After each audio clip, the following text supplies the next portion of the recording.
nightmares in my head, I fear that the thoughts build up until I can't hear, that my mind fills up into a creature, and it haunts me somewhere much deeper. Anxiety, filling up every space, no privacy, and silently, it could build and build until you. Salam sejahtera Malaysia, selamat pagi tuan-tuan dan puan-puan yang dihormati sekalian. Denyut nadi suara rakyat bergema di channel ini. Berita terkini yang menggemparkan seluruh Malaysia dipetik daripada harapandaily.com 2 Disember 2023. Lagi kes lelaki ugut Perdana Menteri. Kali ini mahu bom rumah Perdana Menteri Datuk Seri Anwar Ibrahim pula. Dalam satu tangkap layar yang telah dilihat, terdapat seorang lelaki yang nampaknya mengugut Perdana Menteri Datuk Seri Anwar Ibrahim sekali lagi. Dalam tangkap layar itu, beliau menulis, "Tunggu masa nak kena bom je rumah Anwar ni. Majoriti rakyat pun dah benci dengan dia. Pejuang LGBT perlu mampus," kata coretan tersebut. Selepas polis berjaya menahan seorang guru agama yang membuat hantaran ugutan bunuh kepada Perdana Menteri, seorang lagi lelaki didakwa memuat naik satu ugutan terhadap Datuk Seri Anwar Ibrahim, Perdana Menteri Malaysia. Pengguna Facebook menggunakan akaun Muhammad Irfan itu didakwa telah memuat naik satu hantaran mahu mengebom rumah Perdana Menteri. Hantaran itu tular di media sosial dengan orang ramai menyebut mention Polis Diraja Malaysia PDRM untuk diambil tindakan. Kata tulisan pemilik akaun tersebut yang menjadi tular, "Tunggu masa nak bom je rumah Anwar ni. Majoriti rakyat pun dah benci dengan dia. Pejuang LGBT patut mampus," tulis akaun tersebut.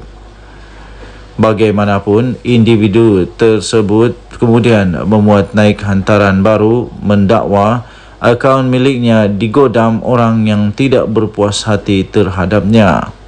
Semalam, seorang ustaz Maktab Mahmud Kulim ditahan polis selepas menerima 5 laporan berhubung kenyataan fitnah dan ugut. Kes disiasat di bawah Seksyen 507 Kanun Keseksaan untuk kesalahan menakutkan secara jenayah dengan menyembunyikan nama yang membawa hukuman penjara 2 tahun atau denda atau kedua-duanya sekali. Denyut nadi suara rakyat bergema di channel ini. Jangan lupa untuk tekan butang subscribe, like dan share. Malaysia kita punya, cintai Malaysia aku, kita jaga kita. Kita jumpa lagi. Selamat pagi Malaysia. Bye-bye.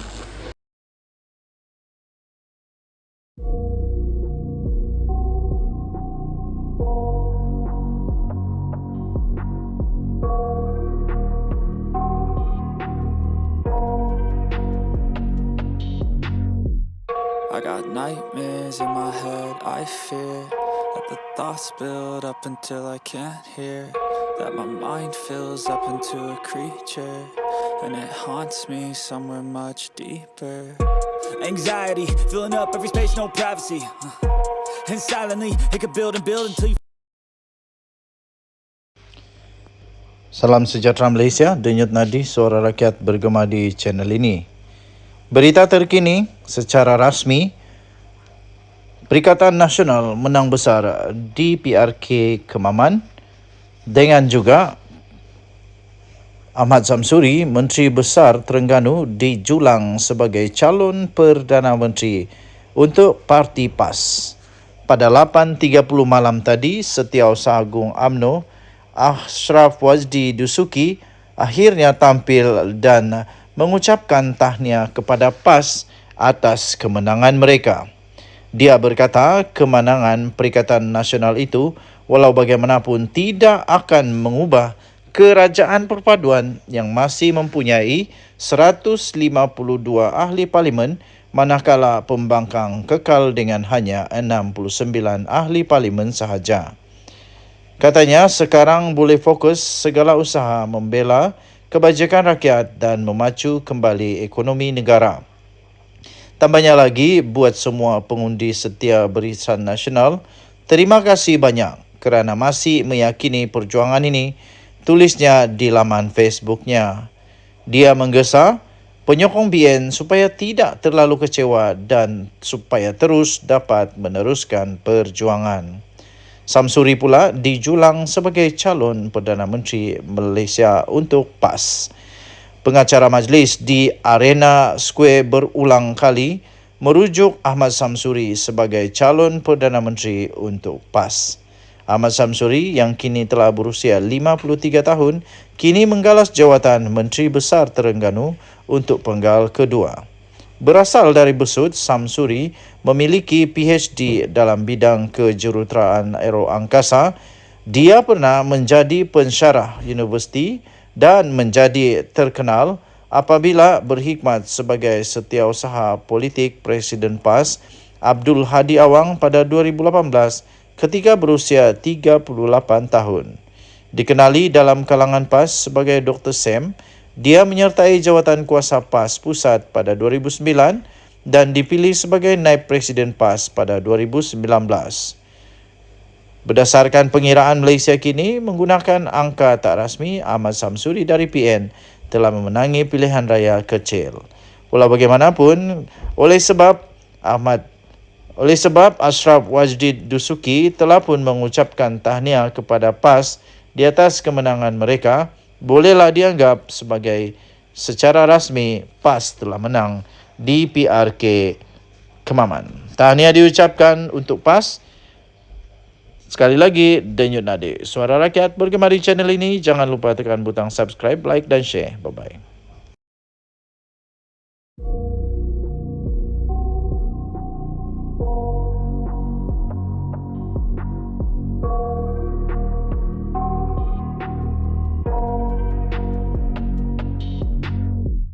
I got nightmares in my head, I fear that the thoughts build up until I can't hear, that my mind fills up into a creature, and it haunts me somewhere much deeper. Anxiety, filling up every space, no privacy, and silently, it could build and build until you... Salam sejahtera Malaysia, Denyut Nadi Suara Rakyat bergema di channel ini. Pertama sekali, saya ingin ucapkan tahniah kepada Perikatan Nasional yang sudah menang di PRK Kemaman. Okey, walaupun begitu, tiba-tiba ada lagi pula spekulasi kawan-kawan main-main. Dorang main-main lah. Dorang buat lawak jenaka. Kononnya, sekali lagi, PRK ni mungkin batal dan buat lagi. Dulu dorang bilang, dibatalkan kerana ada rasuah. Jadi saya tanyalah, jadi kenapa apalagi sekarang pula punya isu? Kenapa pula kali ini kena batal lagi? Kalau dulu rasuah, kali ini apa lagi? Takkanlah pula hanya kerana Muhyiddin Yassin yang sedang disiasat dan disahkan oleh Timbalan Ketua Polis Negara bahawa kertas siasatan telah dibuka kepada Muhyiddin Yassin untuk disiasat kerana didakwa telah mengeluarkan kenyataan-kenyataan yang menyentuh 3R. Takkanlah pula itu pun akan jadi isu sehingga menyebabkan PRK ini batal. Takkanlah pula, saya kata dengan kawan-kawan. Tapi mereka kata, mana tahu rasuah lagi?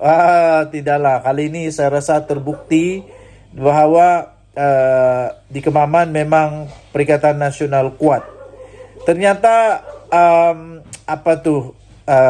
semua undian-undian secara terbuka di dalam channel saya yang saya buat untuk PRK Kemaman ini ternyata terpesong tersalah lah. Dan PN bukan saja mengekalkan kemenangan tapi juga telah membuatkan majoriti jauh lebih besar daripada sebelum ini. Jadi bolehlah dikatakan pada ketika ini Kemaman ini adalah kubu kuat Perikatan Nasional, kubu kuat untuk PAS, ya. Jadi adakah selepas ini pula Menteri Besar Terengganu ini seperti yang disuarakan oleh Mahathir yang kata dia ini layak jadi Perdana Menteri. Kemudian Muhyiddin pun kata dia ada kualiti menjadi Perdana Menteri. Adakah akan jadi kenyataan? Ataupun kualiti yang Muhyiddin nampak dia itu jadi Perdana Menteri adalah seperti kualiti dia, yang ramai orang kata dia ini PM gagal, Perdana Menteri gagal Malaysia, Muhyiddin Yassin. Walaupun saya tidak setuju dia gagal, tapi ramai orang cakap dia gagal lah. Kasihan juga kepada Muhyiddin Yassin. Jadi Perdana Menteri yang amat pendek, sekejap saja sudah pun terpaksa lepas jawatan kerana rakan dalam kerajaan sendiri tidak lagi percaya dia sebagai Perdana Menteri dan akhirnya dia terpaksa letak jawatan. Okey, jadi spekulasi, tetap spekulasi, tapi saya harap spekulasi ini tidak benar.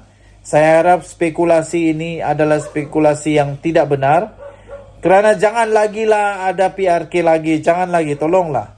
Dan tolonglah jangan lagi ada rasuah dalam pilihan raya.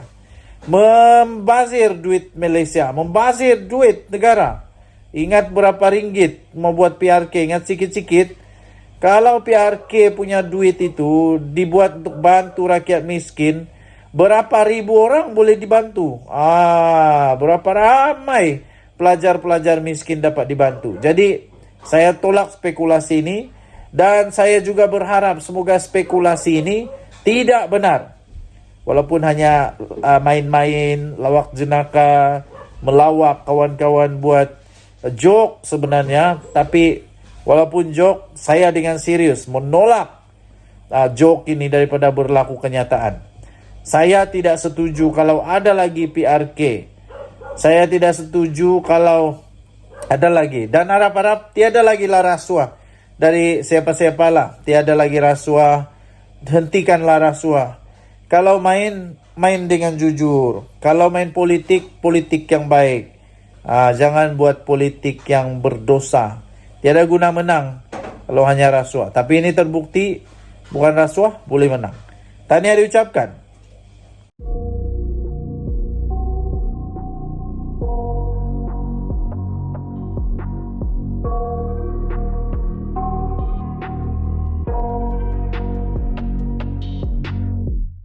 I got nightmares in my head, I fear that the thoughts build up until I can't hear, that my mind fills up into a creature, and it haunts me somewhere much deeper. Anxiety, filling up every space, no privacy, and silently, it could build and build until you... Salam sejahtera Malaysia, denyut nadi suara rakyat bergema di channel ini. Aman Palestin cuba untuk memberi amaran lah kononnya lah kepada SPRM dengan memberikan 3 hari untuk SPRM bertindak untuk menyah beku akaun-akaun mereka. Rasanya mereka ingat SPRM, rasanya lah mereka ingat SPRM akan tunduk dengan begitu, sebab mereka katakan buat tindakan undang-undang kalau SPRM tidak menyah beku akaun mereka dalam 3 hari.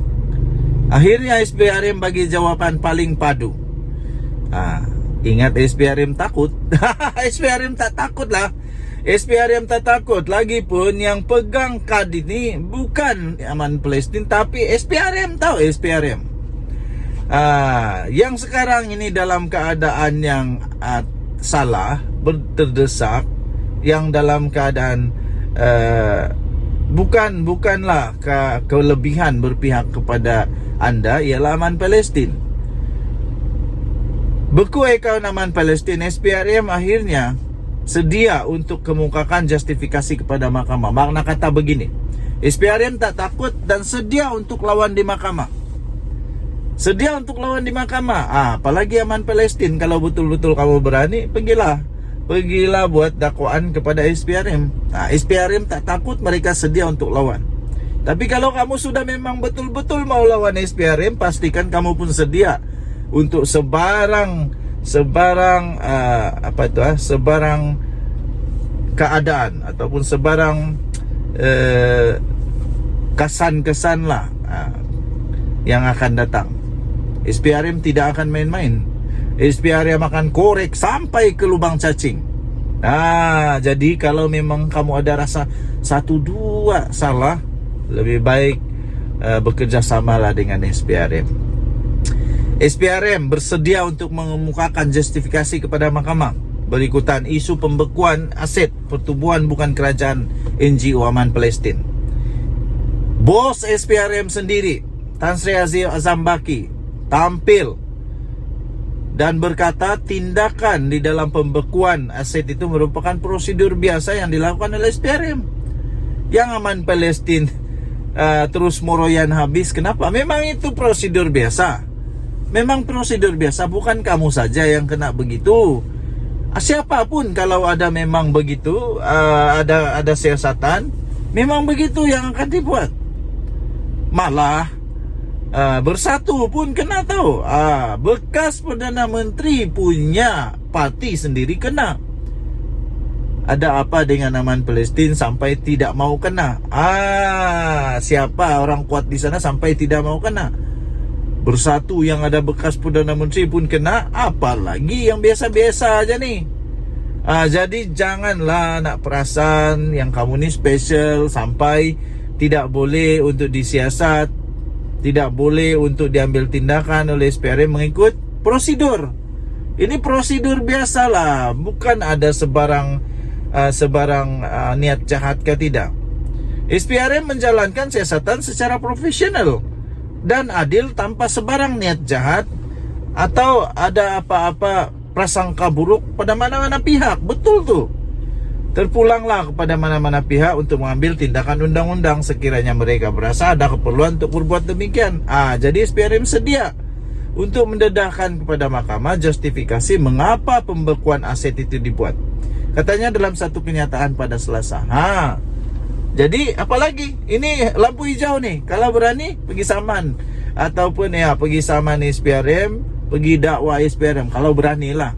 Tapi pastikan kamu betul-betul boleh menang. Kalau tidak, nanti kamu sendiri yang susah. Jelas bos SPRM ini tindakan membeku aset ini juga selaras dengan undang-undang yang sedia ada terhadap mana-mana siasatan jika dia perlu. Ini Section 44(1) saya beritahu. Tindakan pembekuan aset bagi membantu siasatan adalah berdasarkan Section 44(1) ini, yaitu AMLA TF PUAA 2001 yang memberi kuasa kepada suatu agensi penguat kuasa untuk mengeluarkan perintah membekukan harta mana-mana orang. Ia adalah tindakan yang biasa dijalankan dalam mana-mana siasatan sekiranya ada keperluan, katanya. Mengulas lanjut, Azam menegaskan SPRM telah dipertanggungjawabkan dan memikul amanah untuk melakukan siasatan secara adil dan tegas berhubung apa jua isu penyelewengan dan penyalahgunaan kuasa, terutamanya kes berkepentingan awam yang melibatkan ketirisan dana. Inilah tugas tanggung jawab SPRM. Mereka tidak mau ada dana duit orang ramai yang disalahguna, ada ketirisan. Ini duit orang tahu. Orang bagi derma, orang bagi sedekah. Jadi jangan main-main. Kononnya Aman Palestin pada Isnin yang lalu memberi tempo 3 hari kepada SPRM untuk menyah beku. Lepas itu Muhammad Rafiqi Rashid Ali, peguam yang mewakili NGO itu, kata mereka bakal mengambil tindakan undang-undang sekiranya SPRM gagal mematuhi tempo yang telah diberikan. SPRM tidak takut, SPRM langsung tidak bergagar, SPRM sedia lawan di mahkamah. Apalagi? SPRM tidak akan takut. Jangan risau. Kepada semua penderma, kepada semua orang sudah bagi sedekah kepada SPRM, kamu jangan risau, kamu jangan takut, kerana SPRM akan pastikan sekiranya mereka ada buat penyelewengan, sekiranya mereka ada buat apapun ketirisan, sekiranya mereka ada buat salah guna wang dana itu, sekiranya memang ada unsur-unsur yang tidak baik yang dilakukan oleh NGO ini, SPRM akan bakal akan menolong anda semua untuk mempertahankan undang-undang. Jadi itulah, saya kasihan juga kepada penderma, kepada orang yang bagi sedekah. Kalau lawang mereka itu, kalau lawang mereka itu disalahguna, ada ketirisan, tidak sampai seperti yang sepatutnya, saya kasihan juga lah. Jadi tahniahlah, saya berdoa SPRM akan dapat membongkar banyak lagi kes begini kalau ada, supaya orang-orang yang sudah berharap untuk mereka dapat membantu seperti sepatutnya kepada orang-orang yang memerlukan itu betul-betul sampai seperti yang sepatutnya. Susah juga. Saya doakan keadilan berlaku kepada semua rakyat Malaysia. Dan Nadi, suara rakyat bergema di channel ini. Selamat pagi Malaysia. Bye-bye.